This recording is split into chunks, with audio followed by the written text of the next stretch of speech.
warahmatullahi wabarakatuh. Waalaikumsalam warahmatullahi wabarakatuh.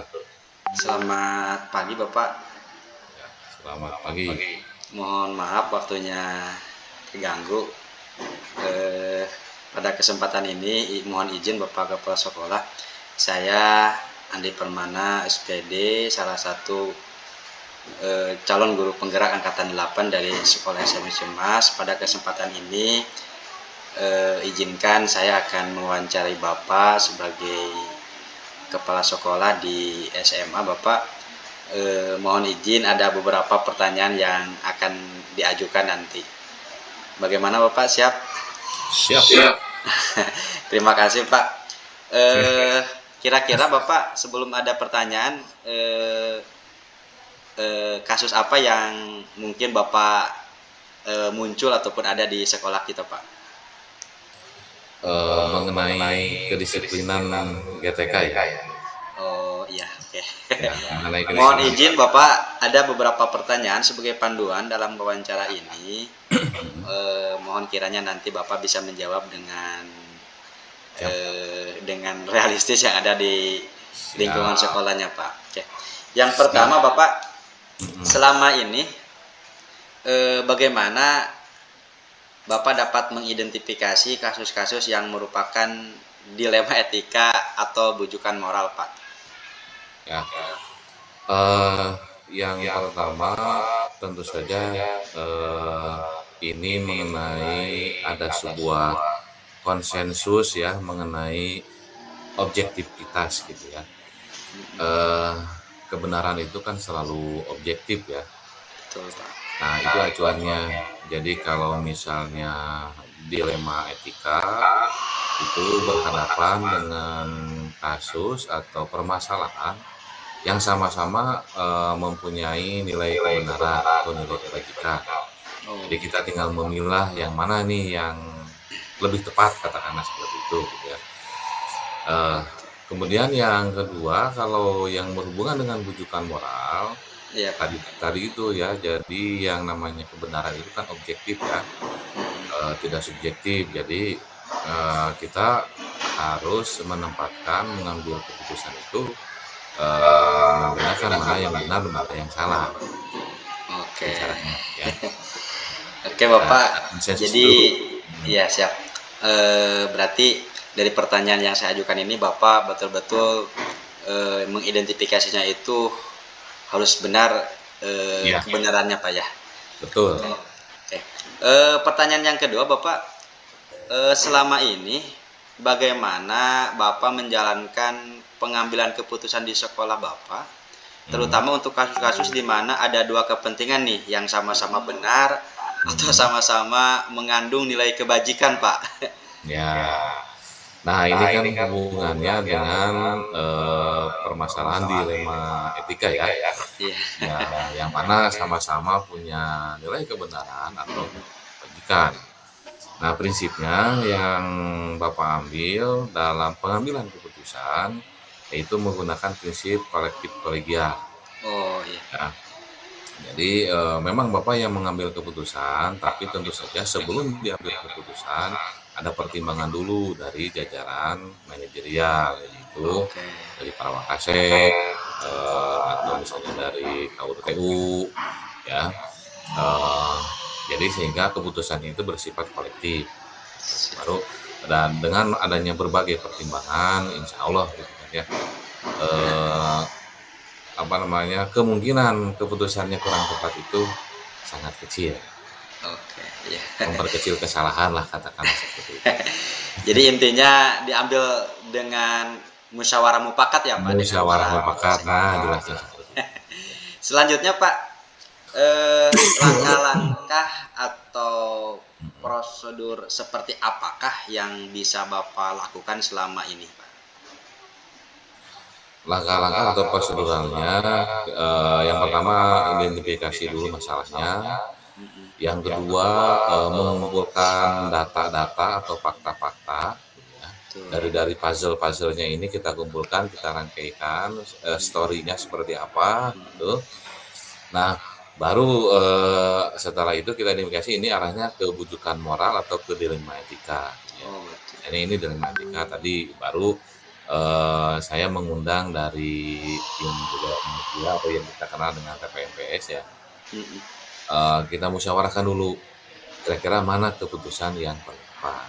Nah, setelah menerima berbagai pertimbangan, langkah yang terakhir adalah pengambilan keputusan. Oke, terima kasih Pak, luar biasa Pak dalam apa mengambil keputusannya Ya, luar biasa.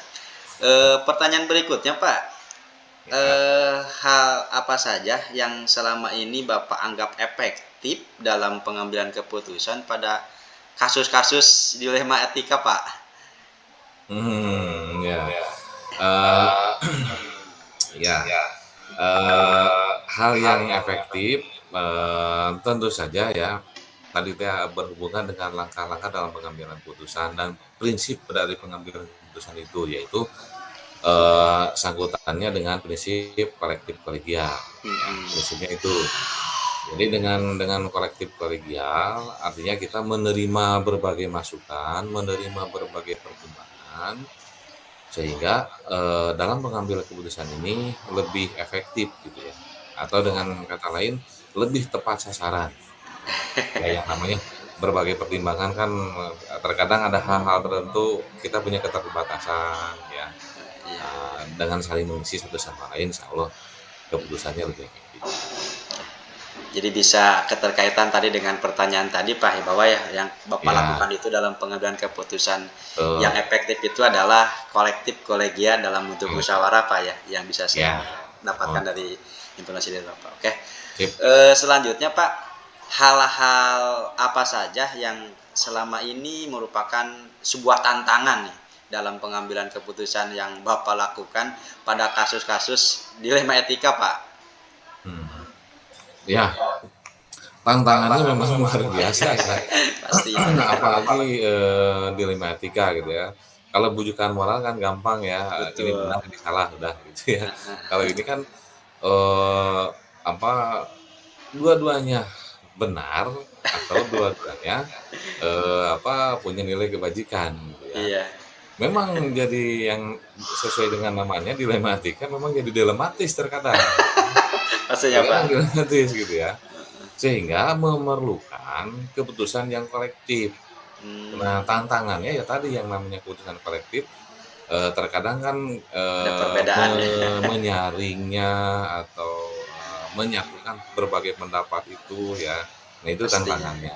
pastinya ya. Jadi ketika sudah mufakat ya, nah itu jadi keputusan bersama, jadi lebih kuat begitu. Oke.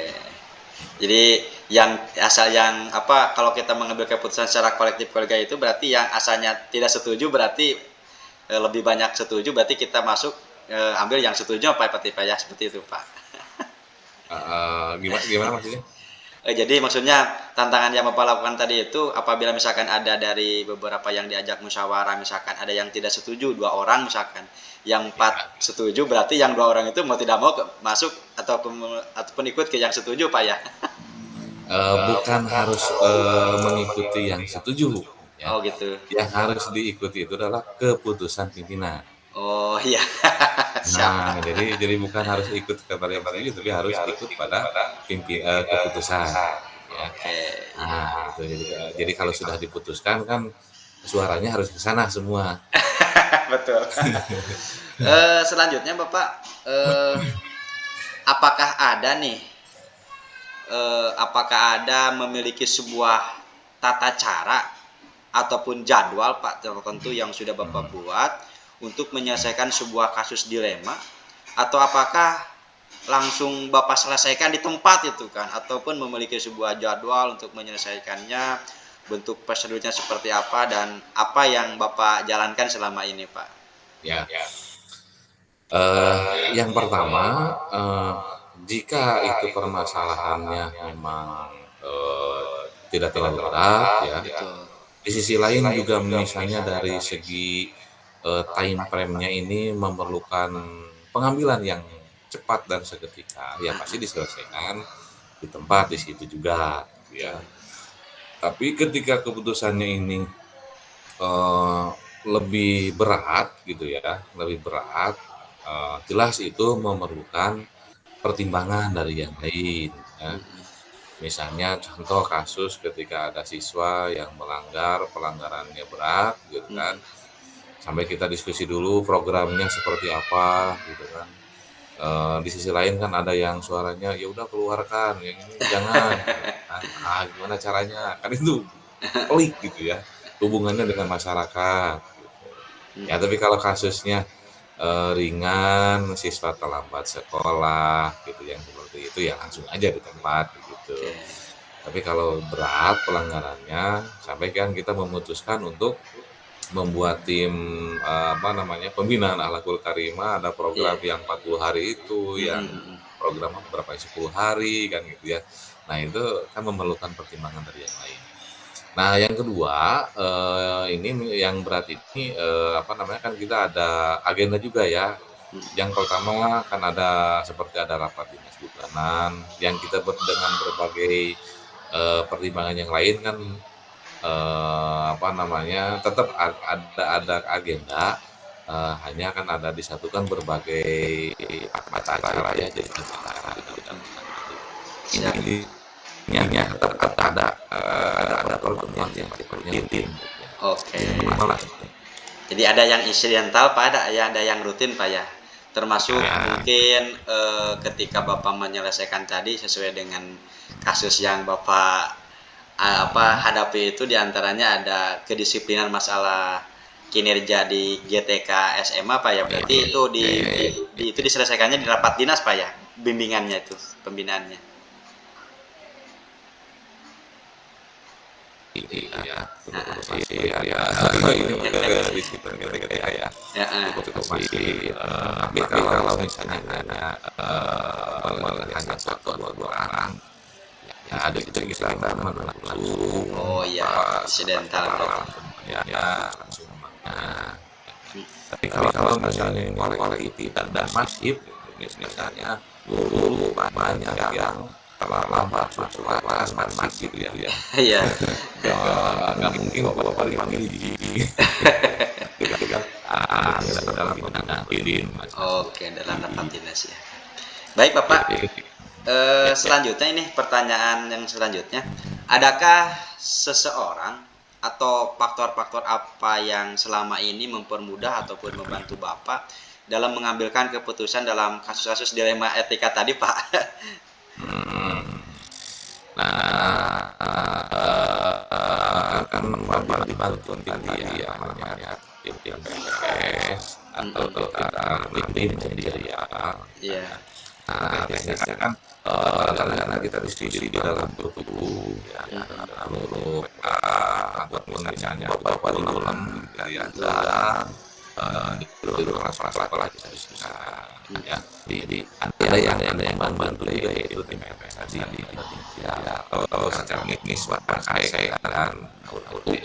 Iya, mantap Pak. Oke Pak, ini pertanyaan terakhir Pak. Dari beberapa pertanyaan, dari semua hal yang telah disampaikan, pelajaran apa yang dapat Bapak petik dari pengalaman Bapak dalam mengambil keputusan dilema etika Pak? Ya. Nah, dalam pengambilan keputusan memang ini jelas apa ya paling sulit. Ya. Tentunya. Kadang keputusan itu sudah diambil, ya apalagi pelajaran ya gitu. Tapi setelah dievaluasi lagi, kok kurang apa gitu ya. Nah, dilemanya di sini pengalamannya gitu ya. Kalau kita tidak dirubah, ya jelas ini sudah salah. Kalau kita dirubah, terkesan masalah ini berat gitu. Kalau tidak tegas gitu. Tapi prinsipnya kalau pelajarannya mau dikatakan orang lain itu seperti apa ya seperti inilah ya.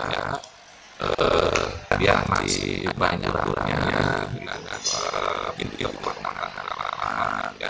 Tapi intinya kita harus bermain kalau memang kita salah ya akui daripada salah itu lanjut jangan sampai dan dari keputusan ini menjadi sesuatu terjadi ya kita berkaya lagi. Oke, oke, Bapak, terima kasih luar biasa. Saya sebagai calon guru penggerak yang selama ini mengikuti pendidikan penggerak ini, begitu luar biasa pengalaman dari Bapak yang ketika menyelesaikan permasalahan dengan mengambilkan suatu keputusan. Baik Bapak, terima kasih atas waktunya. Mudah-mudahan apa yang Bapak tadi share kepada saya pengalamannya, ilmunya, mudah-mudahan ada berkah, ada hikmah juga untuk saya ke depan Bapak dengan baik. Dan juga Bapak lebih kuat lagi dalam menjalankan tugas. Terima kasih Bapak. Siap. Mohon izin. Assalamualaikum warahmatullahi wabarakatuh. Waalaikumsalam warahmatullahi wabarakatuh.